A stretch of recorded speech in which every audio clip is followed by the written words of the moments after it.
sosok misterius yang selalu menarik perhatian umat manusia. Di setiap agama dan kepercayaan, setan memiliki kisahnya masing-masing, penuh dengan konflik, pengkhianatan, dan misteri. Mari kita mulai dari awal.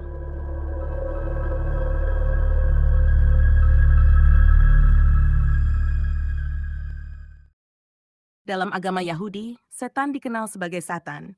Ia bukan musuh Tuhan, melainkan penguji yang diberi izin untuk menantang manusia. Di kitab Ayub, Satan muncul untuk menguji keteguhan Ayub. Dalam kisah ini, Ayub menghadapi cobaan berat tetapi tetap setia. Sosok Satan di sini lebih menyerupai pendakwa, bukan tokoh jahat yang sepenuhnya mandiri.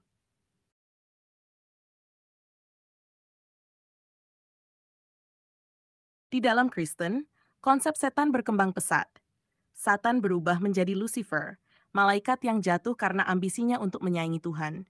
Ia dikisahkan dalam literatur seperti Paradise Lost karya John Milton, yang menggambarkan Lucifer sebagai sosok tragis yang memberontak.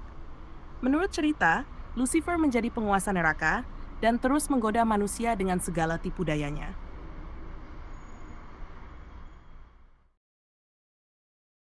Sedangkan dalam Islam, sosok setan dikenal sebagai iblis. Iblis awalnya adalah jin yang memiliki kedudukan tinggi, tetapi ketika Allah memerintahkannya untuk tunduk pada Adam, iblis menolak. Kisah ini tertulis dalam Al-Quran, dan karena kesombongannya, ia diusir dari surga. Iblis berjanji untuk menggoda umat manusia hingga hari kiamat, dan karena itu ia dianggap sebagai musuh utama umat manusia.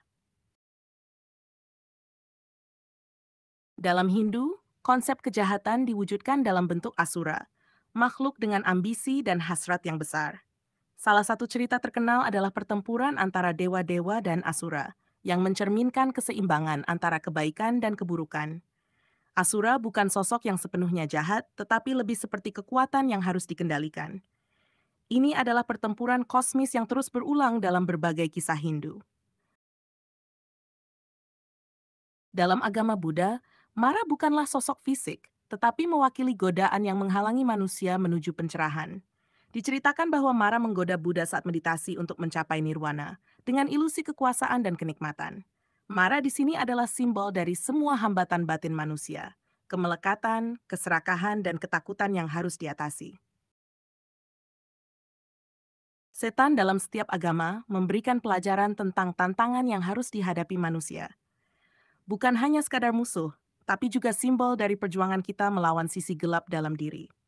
Dari pendakwa, pemberontak, hingga ilusi batin, setan adalah cerminan dari segala godaan dan kelemahan yang ada dalam kehidupan. Inilah kisah evolusi sosok setan dalam berbagai agama. Perjalanan panjang yang mengajarkan bahwa di balik setiap sosok jahat, ada makna mendalam tentang pencarian manusia menuju kebaikan sejati.